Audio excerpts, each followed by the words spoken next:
Welcome to this guide. Today you will learn how to manage your WhatsApp message vibration settings.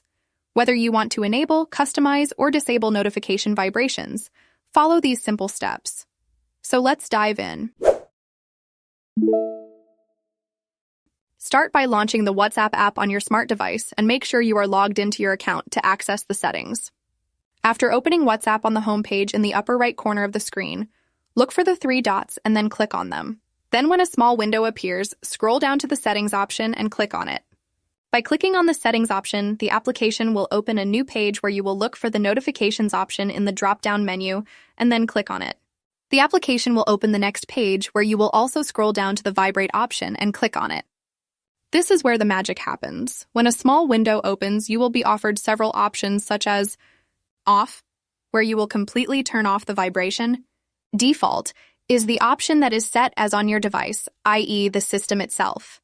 Short, which represents a short vibration. Long is actually a longer vibration. It is up to you which of these options you want to use. Just check it and then click on the OK option. After selecting the desired vibration setting, exit the menu. The changes will be applied automatically, and that's it. You have successfully managed the vibration settings for messages on WhatsApp.